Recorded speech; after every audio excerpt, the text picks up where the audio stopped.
Hello दोस्तों, कैसे हैं आप? मुझे बहुत अजीब लग रहा है, मैं बहुत समय बाद एक वीडियो लेक्चर रिकॉर्ड कर रहा हूँ। मेरे फर्स्ट सेमेस्टर के पेपर चल रहे थे जो कि कल ख़त्म हो गए। प्रैक्टिकल था लास्ट, कल ख़त्म हो गया। वीडियो लेक्चर बनाना मैं आज से स्टार्ट कर रहा हूँ। आज जैसे ही अपलोड करना चलूँगा, ज़्यादा जो डेट नहीं करे करेंगे उसी समय अपलोड कर दिया करेंगे। पेपर से मेरे कुछ अच्छे गए, कुछ नहीं भी गए, कुछ में था हमारा लोचा था, सिलेबस कुछ था, पूछ कुछ और लिया। लेकिन ये चीज़ें समझ में आ गई हैं कि हकीकत में आपको लगातार रिवीजन करना ज़रूरी है। ऐसा नहीं है कि पेपर पे आप नहीं छोड़ सकते चीज़ें, ये मुझे हकीकत में समझ में आ रही है। तो मेरे संग के आदमी तो समझ ही होंगे, तो जो मेरे जूनियर यदि देख रहे हैं तो मैं बताता हूँ, तो रिकरेंट आपको रिवीजन करना पड़ेगा चीज़ों का। लास्ट टाइम पेपर में कुछ समझ में नहीं आता है कि क्या पढ़ें, क्या उठाना है। बहुत ज़्यादा एकदम धड़क होती है अलग लेवल की, पूछिए मत। और पेपर के टाइम पे आप जब करने बैठते हैं तो सब कुछ भूल जाते हैं हकीकत में। ये मेरा रियल एक्सपीरियंस है। तो ये चीज़ें और चीज़ों को डेप्थ से पढ़ना है हकीकत में, थोड़ा बहुत खाली सुपरफिशियल पढ़ने से कुछ काम नहीं चलेगा। प्रैक्टिकल वाला एस्पेक्ट भी आपको पढ़ना है, तो उसके लिए भी क्वेश्चन आते हैं। और काफ़ी बार प्रैक्टिकल का सिस्टम होता है वो थ्योरी से भी ज़्यादा कटरा पड़ जाता है जब भी प्रैक्टिकल देने जाते हैं। क्योंकि थ्योरी में तब भी कुछ टाइम होता है, कोई भी क्वेश्चन है सोच के आंसर देने का, उसमें तो आपको प्रॉपर याद रहनी चाहिए कि तुम जैसे आंसर क्वेश्चन पूछे आपको जवाब देना जरूरी है। ज़्यादा सोचेंगे कन्फ्यूज होंगे, कोई फायदा नहीं है। ये चीज़ें ये मैंने काफ़ी अच्छी चीज़ें अपने आप में एक्सपीरियंस करी हैं। और चीज़ों का जो काफ़ी एक ऐसा जो सबसे बड़ी चीज़ है, आपको बेसिक्स ज़रूर पता होना चाहिए। मतलब प्रैक्टिकल एस्पेक्ट में कैसा बेसिक डेफिनेशन वगैरह पता होनी चाहिए, नोट्स वगैरह होती नहीं दे रही। थोड़ी बहुत किताब वगैरह भी पढ़ना शुरू करना चाहिए, क्योंकि मैंने अभी तक तो पढ़ी नहीं है। मतलब हकीकत फाइनल ईयर में तो कुछ खास ज़्यादा सब्जेक्ट में पढ़ी नहीं, सर्जरी वगैरह में तो मेरे पास किताब है भी नहीं, सर्जरी मेडिसिन में तो मैं स्टार्ट करूँगा वो किताबों को पढ़ना। ये चीज़ें प्रैक्टिकल एक्सपर्ट भी हम पढ़ाना स्टार्ट करूँगा मैं हकीकत में। पहले मेरा थोड़ा सिलेबस छिट्टा बात राउंड पूरा हो जाए, तो हम प्रैक्टिकल एक्सपर्ट के बारे में भी स्टार्ट करेंगे। फार्माकोलॉजिकल एक्सपर्ट और माइक्रोबायोलॉजिकल एक्सपर्ट इतना ज़रूरी है कि पूछे मत हकीकत में। खासकर आप स्पोर्टिंग दे रहे हैं, खासकर आप ड्रग वगैरह उठवाते हैं, तो प्रॉपर आपको फार्माकोलॉजिकल एक्सपर्ट याद होना चाहिए। तो फार्माकोलॉजी हमारे लिए बहुत ज़्यादा इंपॉर्टेंट है। तो खासकर आगे चल के जब मैं फार्माकोलॉजी मैं कब सेशन पूरा कराऊंगा, तो ये चीज़ें तो मैं कहूँगा, मैंने बताया था कि आप ड्रग्स वगैरह लिख लीजिए तो मैकेनिज्म खा यूज़ करते हैं, ये चीज़ों को आपको पता होनी चाहिए। ये जो मेन साइड इफेक्ट है वो पता होना चाहिए। किसका ट्रीटमेंट प्रोटोकॉल याद हो नहीं हो कोई मतलब नहीं, क्योंकि वो हम मेडिसिन में पढ़ ही लेते हैं कि कैसे क्या कर सकते हैं। डिजीज के साथ नहीं, ड्रग्स के साथ डिजीज याद रख सकते हैं। सर मैं मैकेनिज्म याद रख लिया तो मैक्सिमम जगह आपको पता लग जाती है कि कहाँ कहाँ जगह इसका यूज हो सकता है। साइड इफेक्ट होता है याद रखना जरूरी, क्योंकि वो सीधे प्योर रटने का है, वो फर्स्ट सेकेंड ईयर में अच्छे तरीके से कर सकते हैं। अब इतना आपको टाइम नहीं मिलेगा, आपको काफ़ी सारी चीज़ें पढ़ने के लिए रहती हैं।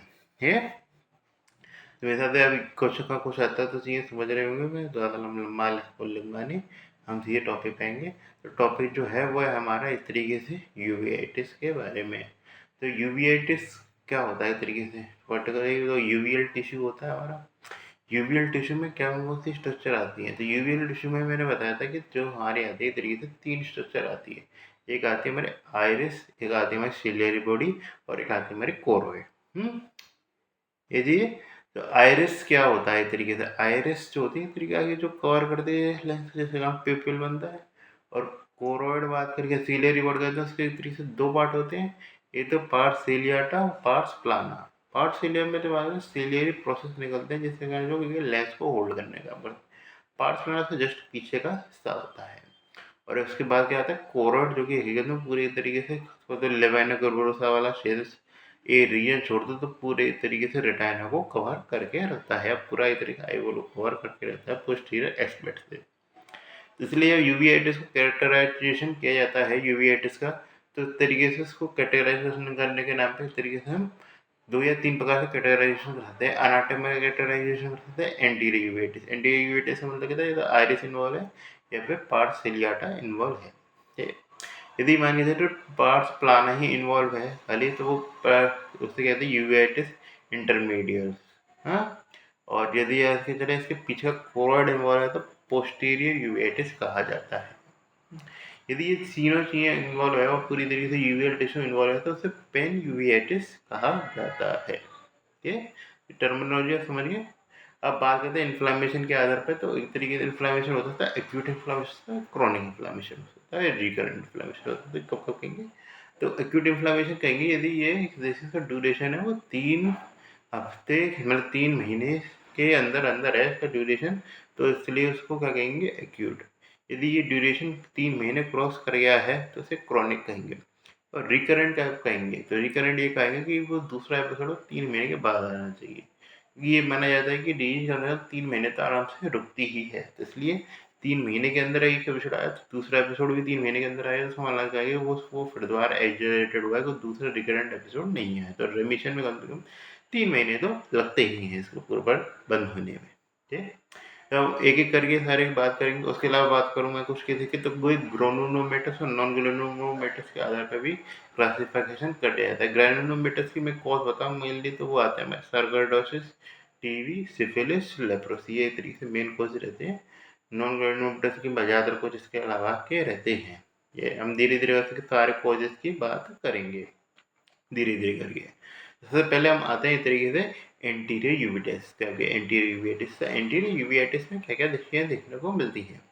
तो एंटीरियर के बारे में मैंने पार्ट क्या बताया था, जो लेंस के अलावा जो आगे का सर के आइरिस भी लेंस के आगे आ जाता है, स्लेट तो लेंस के बगल में ही है, ये लेंस के ऊपर और नीचे ही है। तो ये एक तरीके से लेंस के आगे का जो हिस्सा जाता है क्या पढ़ने में मिलेगा? कॉर्निया पे आपको देखने को मिल सकती हैं चीज़ें, पीपल पे देखने को मिलती है। ये ज़्यादातर इन जगह पे आपको पढ़ने देखने को मिलेंगी। तो सबसे पहले तो हम क्लिनिकल फीचर से स्टार्ट करते हैं। क्लिनिकल फीचर में मैं जो है कंजक्टिवाइटिस के लिए बताया, तो कॉर्निया के मैनिफेस्टेशन है वो सारे सेम रहते हैं। तो क्या क्या मैनिफेस्टेशन रहते थे? सिर्फ इसमें बताते पेन हुआ आपका, रेडनेस हुआ, ब्लेफेरोस्पाज्म हुआ, लेक्राइमेशन हुआ, और उसके अलावा क्या हुआ ये तरीके से, और diminishing of vision. Diminishing of vision तो कॉमन ही रहेगा सब में, ये तो चाहे पोस्टीरियर एंटीरियर ये तो सब में कॉमन ही रहता है जी। तो ये तरीके से क्लिनिकल फीचर मिलते हैं। तो अब एग्जामिनेशन में क्या क्या आएंगे? तो एग्जामिनेशन में हम कॉर्निया स्टार्ट करेंगे और लेंथ के पीपल तक हम जाएंगे। यहाँ से कॉर्निया स्टार्ट करेंगे, पीपल तक जाएंगे। तो लेंस पे बात करें, चलो जो कॉर्निया में बात करें तो क्या चाहिए? तो इस तरीके से जो साउथ वाला हिस्सा होता है, इस तरीके से नीचे वाला हिस्सा, उस पर आपको क्रिएटिनिक प्रेसिपिटेट जो होते हैं उसका एक्यूमुलेशन मिलता है। एक क्रिएटिनिक प्रेसिपिटेट में बात करके चलें तो इस तरीके से 3 प्रकार होते हैं क्रिएटिनिक प्रेसिपिटेट के। इस तरीके याद रखना, वो साउथ वाला हिस्सा होगा, एक ट्राइंगल होता है, आर्टिस्ट ट्राइंगल कहते हैं उसको, उसके अंदर ही अंदर एक्यूमुलेशन आपको ज़्यादातर केस में देखने को मिलेगा। हाँ, और किस जगह भी एक्यूमुलेशन होता है, ऐसा नहीं कि और जगह चिपक नहीं सकता, लेकिन मोस्टली इधर ही चिपकते हैं, क्योंकि इस तरीके से कोई एडेशन तो होता नहीं, इस तरीके से आइरिस से एकदम कण वगैरह निकले होते हैं और इस तरीके से नीचे ही गिरेगा कि उसमें कोई ग्रेविटेशन हो गया है। तो ये चीज़ें, तो उसमें क्या क्या चीज़ें हो सकती हैं क्रिएटिनिक प्रेसिपिटेट के नाम पे? 3 प्रकार के हमारे क्रिएटिनिक प्रेसिपिटेट देखने को मिल सकते हैं। यदि एक तरीके से क्रॉनिक इन्फ्लामेशन, ये तरीके से क्या कहते हैं, क्रॉनिक या ग्रेनुलोमेटस इन्फ्लामेशन पॉजिटिव मैक्रोफेज वगैरह इन्वॉल्व है, तो उसमें मिलेगी हमें मटन फीट देखने को मिलती है। ये ये चीज़ इसमें कौन सा देखने को? मटन फैट देखने को मिलता है। इस तरीके से डन फैट क्रिएटिनिक प्रेसिपिटेट देखने को मिलते हैं। यदि इस तरीके से खाली लिम्फोसाइट इन्वॉल्व है तो फाइन ग्रेनुलर देखने को मिलता है। और यदि क्रॉनिक इन्फ्लामेशन चला गया, यदि मान के चलिए बहुत ही एकदम पुराना था इसका, तो वो उसमें ओल्ड क्रिएटिनिक प्रेसिपिटेट कैसे रहेंगे? हमारे पिगमेंटेड देखने को मिलेंगे। तो एक्वस ह्यूमर में आया है, इसके बाद ये तो प्रेसिपिटेट खाली क्यों है? एक्वस ह्यूमर में तो सबसे स्पेसिफिक साइन देखने को मिलता है, वह एक्वस सेल। तो एक्वस सेल हमको पिगमेंट देखने को मिलेंगी। और क्या फाइंडिंग मिलता है? हमको एक्वस फ्लेयर देखने को मिलता है। इसमें क्या होता है, इस तरीके से आपको क्या होता है कि टर्बुलेंट फ्लो मिल जाता है। क्यों? क्योंकि इस तरीके से लीकेज हो गया प्रोटीन का, क्योंकि इस तरीके से कुछ ना कुछ चीज़ों का लीकेज तो हुआ है ना इस तरीके प्रोटीन का, तो टर्बुलेंट फ्लो हो जाता है प्रोटीन की लीकेज के कारण। ये याद रखना है, सीधे आपको शायद याद रखना नहीं है ये। अब हम आते हैं आइरिस पे। तो आइरिस भी इंपॉर्टेंट चीज़ है। तो आइरिस पे बात करी जाए तो सबसे पहली जो चीज़ होती है हमारी, इस तरीके से रंग मटमैला सा हो जाता है। क्योंकि इस तरीके से प्रोटीन इस तरीके से लीक हुए हैं उसने, उसके कारण तो प्रोटीन बहुत ज़्यादा लीक हुआ है, जिसके कारण क्या होता है मडी आइरिस देखने को मिलती है। मडी आइरिस का जो मेन काम है इस तरीके से एडिमा जो होता है, इस तरीके से क्योंकि प्रोटीन लॉस किया तो इस वजह से पानी का एक्यूमुलेशन ज़्यादा जल्दी होगा, तो एडिमा हो जाता है, आइरिस का एडिमा डेवलप हो जाता है। जैसे हम क्या कहते हैं इस तरीके से मडी आइरिस टर्मिनोलॉजी के रूप में यूज कर लेते हैं। उसके अलावा और क्या हो सकती है टर्मिनोलॉजी के नाम पे? इस तरीके से एट्रोफी होती है, आइरिस एट्रोफी आपको देखने को मिलती है। उसके अलावा और क्या देखने को मिलता है हमको? एक तरीके से आपको नोडूल्स का एक्यूमुलेशन देखने को मिलता है। ये तो यदि नोडुल्स में बात करके चलें तो यदि एक तरीके से ये पीपल्स के आसपास के नोडुल्स हैं तो उसे कहते हैं कोपेन नोडुल्स मिलते हैं। इस तरीके से पीपल्स के आसपास है। यदि इस तरीके से लगभग बेस पे यानी कि तरीके से बिल्कुल जो है इतनी सिलियरी प्रोसेस के आसपास हुआ है या बिल्कुल थोड़ा सा बीच से दूर वाला हिस्सा है, वहाँ पे कौन से ब्यूकोसा नोडुल्स देखने को मिलेंगे। ये उसके अलावा क्या जो आयरिस की जो भी हमारी आर्टरीज हैं वो एक तरीके से प्रोमिनेंट हो जाएंगी, एकदम डायलेटेड है और इसमें अलग से दिखेंगी। तो वो क्या कहते हैं फ्यूडो रूबिडो आयरिस है, क्योंकि इस तरीके से इसका वेस्कुलराइजेशन नहीं हुआ है हकीकत में। बस एक तरीके आयरिस में हमें वेसल ज़्यादा दिख रही है, उसका एक तरीके से डायलेशन हुएगा। डायलेशन का मैंने कारण बताया था क्या कि एक तरीके से जो प्रोटीन जो एक तरीके से वॉल बनाने का काम करता है, एक तरीके से पानी आना और उसमें करने में ब्लड वेसल पानी आने के बीच में कट डाउन में वो है हमारा प्रोटीन, और प्रोटीन तो लॉस हो गया था। आयरिस के तो लॉस हुआ है मेन। ये पीपल्स पे आते हैं तो पीपल्स पे बात किया जाए तो उसमें मेन जो चीज़ आपको देखने को मिलेगी कि प्रोटीन लॉस हुआ तो इतनी फाइब्रस बैंड होने की संभावना बहुत ज़्यादा है। किसकी वजह से लेंस और आयरिस की वजह, और लेंस और आयरिस की वजह से फाइब्रस बैंड बन जाता है तो उसका कहते हैं पोस्टीरियर साइनेकिया कहते हैं। तो पोस्टीरियर साइनेकिया यदि बनेगा तो जहाँ जहाँ पे इतनी पोस्टीरियर साइनेकिया बनेगा वहाँ पर तो आयरिस चिपक जाएगी। तब डायलेट होने के बाद हर जगह से डायलेट नहीं हो पाएगा, तो उसका एक तरीके से एक इरेगुलर सी शेप बन जाएगी तरीके से पोस्टीरियर साइनेकिया के कारण, जिसे क्या कहते हैं फर्स्ट पीपल कहते हैं। तो फर्स्ट नीड पीपल कहते हैं। ये एस्टेनूड पोपिल तो सही नाम का शब्द है। और यदि मान लीजिए पूरे एरिया को घेर लिया हकीकत में तो इस तरीके से बिल्कुल डायलेट नहीं कर पाएगी, और इस तरीके से आपको कहते हैं secondary angle closure glaucoma develop हो जाएगा। जो मैं बताया था किसके लिए पढ़ते थे, पोस्टीरियर में पूरे एक तरीके से एरिया पे कवर कर लेता है। पोस्टीरियर साइनिक मतलब कम से कम 3 क्वाड्रेंट का होना चाहिए, तो क्या बन जाता है हमारे एंगल क्लोजर ग्लूकोमा डेवलप हो जाता है। ये जिसे रिंग साइनिकीय फॉर्मेशन के कारण होता है ऐसा। ये चीज़ें और आखिर लास्ट में क्या होता है हमें क्या कहते हैं साइक्लिटिक मेम्ब्रेन बन जाती है किसी बीच में लेंस के बीच में, जिसके कारण क्या होता है जो एक तरीके से जो हमारा सिक्रेशन निकलना था क्या कहते हैं एक्वस ह्यूमर का वही बंद हो जाता है। ये थोड़ा सा फाइंडनेस होते पीछे की साइड की है, जिसके कारण क्या होगा हमें इंटर ऑक्यूलर प्रेशर है वो कम देखने को मिलेगा। तो इंटर ऑक्यूलर प्रेशर के केस में बात करके चलें यदि आपको दो चीज़ें देखने को मिल सकती हैं। इंटर ऑक्यूलर प्रेशर आपको ज़्यादा भी देखने को मिल सकता है और कम भी देखने को मिलता है। ज़्यादा कब देखने को मिलेगा इस तरीके से जब इस तरीके से क्या हुआ कि उसने किसी तरीके से आयरिस से पिगमेंटेशन लॉस हुआ, मतलब ट्रेबेकुलर मैशवर जो होता है इस तरीके से ड्रेनेज करने का काम करता है, इस तरीके नाली साफ करने का जो काम करता है वो उसने बंद कर दी, जिसके कारण क्या मिलेगा कि बहुत ज़्यादा फ्लूइड मिलेगा, इंटर प्रेशर बढ़ जाएगा। लेकिन यदि इसको ब्लॉकेज है वो बनने वाली साइड पे ही है मतलब ये तरीके से नल में नली ब्लॉक है मान के तो फिर पानी तो नहीं भरेगा ना ये चीज़ तो इस तरीके से कारण क्या होता है इस तरीके से इंटर प्रेशर घट जाता है। यदि क्या कहते हैं कौन सी क्या बोलते हैं साइक्लिटिक मेम्ब्रेन बन रही है। तो ये ये चीज़ आ गई। तो इसके इसके ट्रीटमेंट में बात करके चलें तो ट्रीटमेंट में इस तरीके से 2 प्रकार के ट्रीटमेंट रह सकते हैं। यदि हम जब भी बात करते हैं इसके तो एक तरीके से स्टेरॉइड हम दे सकते हैं काफ़ी सारे आसानी से, और उसके अलावा क्या कहते हैं इस तरीके से पास वगैरह काफ़ी आसानी से डेवलप हो जाता है। तो लगभग सेम ट्रीटमेंट होता है जो टॉपिकल स्टेरॉइड है, और साइक्लोपेजिक्स पास रिलीफ करने के लिए पोस्टीरियर साइनिक को हटाने के लिए वो तो कॉमन रहता ही है सब जगह। तो क्या है टॉपिकल स्टेरॉइड देखेंगे हम हकीकत में प्रेडनिसोलोन दे वगैरह दे सकते हैं, और स्पान को रिलीव करने के लिए एट्रोपिन दे सकते हैं, बेटर ड्रग है ये। क्या किससे इस कारण क्या क्या डेवलप होता है तो मैं बात कीजिए ओवरव्यू बता देता हूँ। यदि आप बात करते हैं तो ग्रेनुलोमेटस कॉज है, तो ग्रेनुलोमेटस कॉज में कहा जाता है टीबी कहा जाता है, सिफिलिस कहा जाता है, सार्कोइडोसिस कहा जाता है, और क्या क्या कहा जाता है तरीके से टीबी सिफिलिस सार्कोइडोसिस और लेप्रोसी कहा जाता है ये। और इसके अलावा क्या कहते हैं वो जो वायरल इन्फेक्शन हुए थे ये क्या कहते हैं HSV वायरस हुआ इस तरीके से वो भी इस तरीके से ग्रेनुलोमेटस में आता है। नॉन ग्रेनुलोमेटस में बात करी जाए तो नॉन ग्रेनुलोमेटस में आती है हमारी एक तरीके से रीटर्स डिजीज। रीटर्स डिजीज के बारे में आता है तो ये तरीके से एथोलॉजी होती है HLA-B24 की। उसमें जो क्या देखने को मिलता है रीटर्स डिजीज में तो ये तरीके से पहले होता है इन्फ्लामेशन होगा, कौन सा साल्मोनेला शिगेला इनका इन्फ्लामेशन होगा।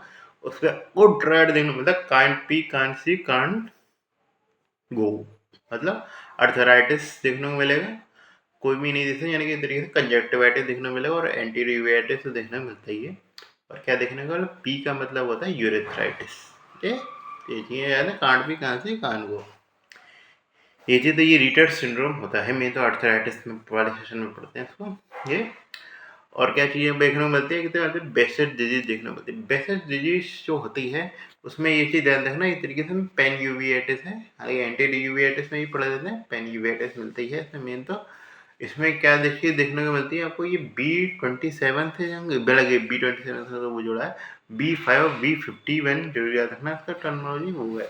इसमें क्या चीज़ देखने को मिलता है, उसका ओरल अल्सर, जेनाइटल अल्सर, ज़्यादातर अल्सर आपको देखने को मिलेंगे, ज़्यादा टर्किश वगैरह पॉपुलेशन जो होती है उसमें आपको देखने को मिलता है ज़्यादा। वेस्कुलाइटिस में मैं बता चुका हूँ उसके बारे में ये चीज़। तो इसमें क्या आपको देखने को मिलेगा, इस तरीके से नॉन ग्रेनुलोमेटस पेन यूविएटिस देखने को मिलता है। और कौन सी बात कही जाती है नॉन ग्रेनुलोमेटस पेन यूविएटिस की, तो उसमें आती है हमारी ड्रग्स। कौन कौन सी ड्रग्स आती हैं हमारी हकीकत में, एक तरीके से ये हमारा पाइलोकार्पिन हुई, एक तरीके से ये भी कॉज करती है। उसके अलावा ये हमारे प्रोस्टाग्लैंड हुए, लेविट क्या कहते हैं, PG2 एनालोगन लेंट्राजोल, तो ये तरीके से ये भी करते हैं कॉज इसको। ये लेंटानोप्रोस्ट में गलत बोल गया, लेंटानोप्रोस्ट ये भी तरीके से PGE2 एनालॉग ये भी एक तरीके से कॉज करते हैं इसको इसको ये दोनों ड्रग याद रखना, मेन तौर पर याद रखने की जरूरत नहीं है, क्योंकि ये इसका सिग्निफिकेंस है। हाँ, फिर हम बात करते हैं हकीकत में किस पे, इंटर्न जो मतलब इसके में भी दूसरी कैटेगरी आती है, तो अक्यूट वाली, क्रोनिक वाली में भी आती है। तो क्रोनिक में भी हमारे बात करते हैं, दो प्रकार की डिजीज हम पढ़ते हैं क्रोनिक एंटीरियूवेटिस में। एक तो आती है हमारे जुवेनाइल इडियोपैथिक आर्थराइटिस, इसमें एक तरीके से कोई कॉज तो है नहीं इसका, इडियोपैथिक है, लेकिन इसमें से कैटेगराइजेशन कर सकते हैं एक तरीके से प्यूकी आर्थराइटिस और पॉली। पॉली का मतलब ये 4 से ज़्यादा हो तो पॉली भी जाती है, 4 से कम है तो प्यूकी आ जाती है। ये प्यूकी होती है, ये मोस्ट कॉमन वेरिएंट होता है, एसोसिएटेड मिलता है।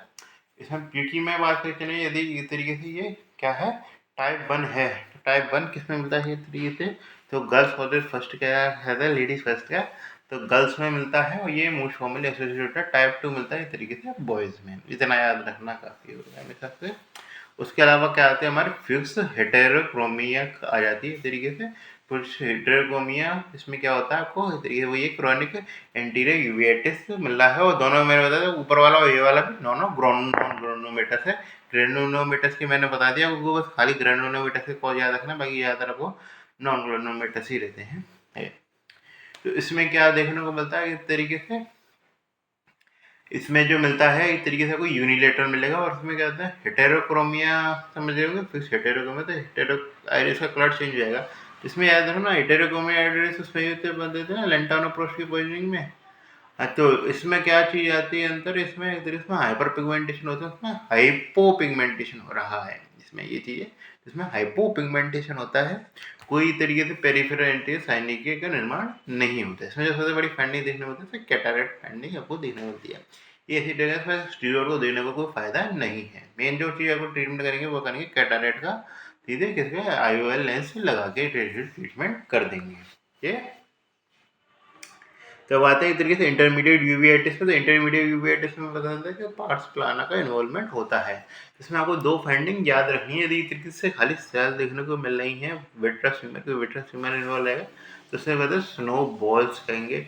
और यदि इस तरीके से क्या देखने को मिल रही है, आपको फाइबरस बैंड देखने को मिलते हैं, तो उसे स्नो बैंक कहेंगे। जैसे बॉल्स और बैल्स का बनने का करते हैं, बैंक बना दिए, स्नो बॉल्स और स्नो बैंकिंग मिलते हैं, BIR याद रखना, उसके बाद याद कर लेंगे स्नो बॉल्स और स्नो बैंकिंग। ये क्लिनिकल फीचर्स में क्या देखने को मिलेंगे आपको इस तरीके से, इसमें देखने को मिलेंगे फ्लोटर्स देखने को मिलेंगे। मैं काफ़ी बार कन्फ्यूज रहता हूँ, कलर रोलो नहीं है इसमें, फ्लोटर्स है, फ्लोटर्स देखने को मिलते हैं। इसकी जो इटियोलॉजी बात कहते हैं किस किस का कारण हो सकता है, जो मैक्सिमम जो सब कोई माना जाता है 70% में वो इडियोपैथिक है, तो इसलिए उसको खास याद रखने की जरूरत नहीं है।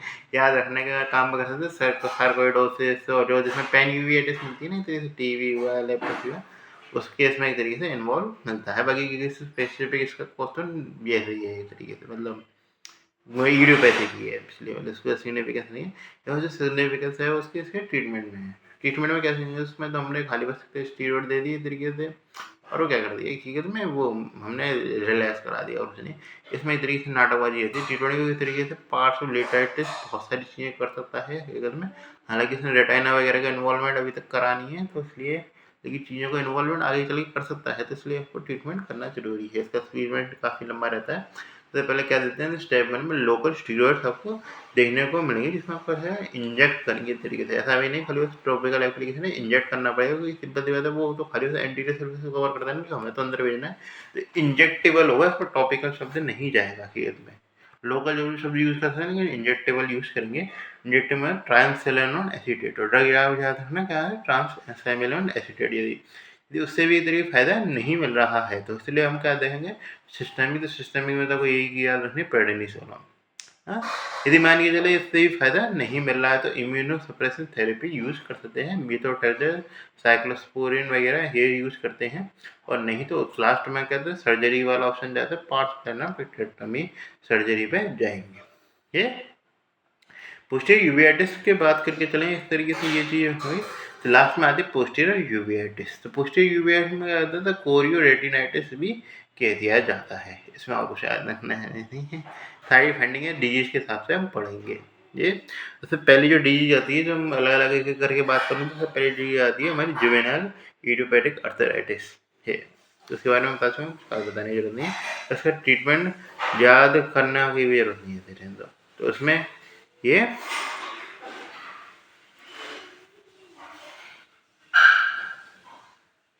जैसे मेन वाला कॉम्प्लिकेशन को मैनेज करना होता है, ऐसा कुछ खास जरूरत नहीं है इसमें। ये इसमें उसके अलावा होते और डिजीज भी याद रखना, जो HLA-B2 से मैं सोरियाटिक आर्थराइटिस होती है, वो इस तरीके से जुड़ी रहती है। और उसके अलावा कहता है एनाकाइलाइटिस स्पॉन्डिलाइटिस जो होती है, इस तरीके से रेडियोएक्टिव का वाला एरिया जो होता है, वो इस तरीके से जुड़ा रहता है। मेन जो आपको याद रखना है, इस तरीके से सार्कोइडोसिस के लिए याद रखना है। इसमें क्या याद करेंगे, इस तरीके से नॉन चीजिएटिंग ग्रानुलोमा बनता है, बाकी में चीजिएटिंग ग्रानुलोमा बनेगा, इसमें नॉन चीजिएटिंग ग्रानुलोमा है, तो इसे याद रखना जरूरी है सार्कोइडोसिस केस में। इसमें क्या देखने को मिलेगा, इस तरीके से पोस्टीरियर रेटिनाइट, पोस्टीरियर वाली फाइंडिंग देख सकते हो, पोस्टीरियर रेटिनाइटिस करता है ना ये। तो इसमें आपको क्या फाइंडिंग मिलेगी, कैंडल वैक्स ड्रिपिंग वाली फाइंडिंग देखने को मिलेंगी। तो कैंडल वैक्स ड्रिपिंग देखने को मिलेगी। उसके अलावा क्या देंगे आपको, प्री रेटिनल नोडल्स देखने को मिलेंगे, इसे लेंडर साइन कहते हैं। तो इस तरीके से क्या देखने को मिलता है आपको, मैं दिखा देता हूँ। तो कैंडल वैक्स ड्रिपिंग देखने को मिलती है। उसके अलावा कहते हैं प्री रेटिनल नोडल्स,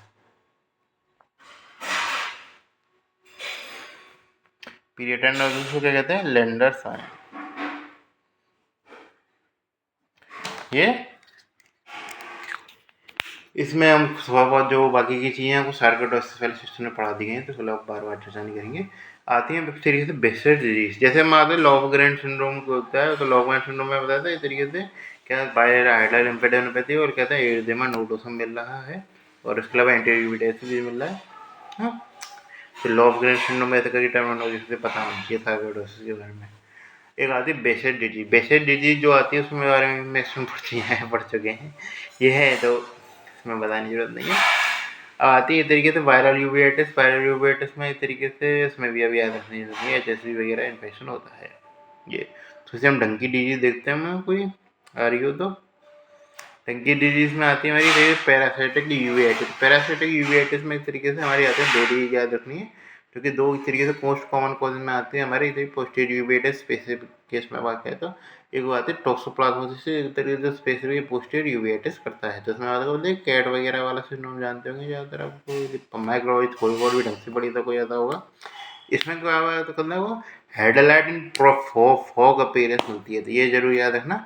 हेडलाइट इन फॉग अपीयरेंस किसका पार्ट है, ये इस तरीके से टॉक्सोप्लाज्मोसिस का। ट्रीटमेंट के नाम पे क्या देते हैं, इसका ट्रीटमेंट जो याद रखना, पायरिमेथामिन, उसके अलावा कहते हैं सल्फर डायाजीन, और उसके अलावा क्लिंडामाइसिन। पायरिमेथामिन, सल्फर डायाजीन और क्लिंडामाइसिन। पायरिमेथामिन सल्फर डायाजीन तो लोग नाम से याद हो जाएंगे, और क्या कहते हैं इस तरीके से क्लिंडामाइसिन जरूर याद रखना ये। उसके अलावा क्या कहते हैं ओंक्रोकाइसिस होती है। ओंक्रोकाइसिस की बात करें तो किसमें था, रिवर ब्लाइंडनेस के नाम से पढ़ा था जैसे हमने, तो ज़्यादातर माइक्रोबायोलॉजी के नाम पे ये, और कुछ याद रखने की जरूरत नहीं है। इसी ड्रग ऑफ चॉइस अगर मेटेन रहती है, इसमें बारे में माइक्रोबायोलॉजी पढ़ाऊंगा तब बात करेंगे इसके बारे में। उसके अलावा को याद रखना, वो तो टॉक्सा कैरियसिस याद रखना, या को याद रखना पोस्टीरियर यूवेटिस यदि चिल्ड्रन में मिल रहा है तो उसको टॉक्सा कैरियसिस सस्पेक्ट करना है सबसे पहले। ड्रग्स ट्रीटमेंट के नाम पे इसमें एंडवांडाजोल मेबेंडाजोल ही यूज कर लेते हैं, कोई ऐसा कुछ याद नहीं है। और इसमें जो फाइंडिंग मिलती है वो ल्यूकोकोरिया मिल सकती है। फैटिग थोड़ी पे फंडिंग भी पता होना चाहिए। फ्यूज हेरोकोमा सिस्टाइटिस के बारे में मैं बता चुका हूँ क्या क्या करते हैं क्या नहीं करते हैं, इसमें खाली IOL इम्प्लांटेशन करते हैं। फिर आती है लास्ट डिजीज जो हमें सबसे इम्पोर्टेंट आती है, वो आती है वो वोट्स का कानेगी हड़ागा सिंड्रोम।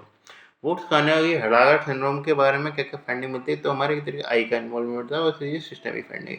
सिस्टमिक फाइंडिंग के बारे में बातचीत करें तो उसमें क्या मिलता है, आपको टिनिटस देखने को मिलेगा, इतनी रिंगिंग सेंसेशन हुआ, एलोपेशिया देखने को मिलेगा आपका, ये वर्टाइगो देखने को मिलेगा। वर्टाइगो नहीं, विटिलिगो, मतलब एलोपेशिया विटिलिगो।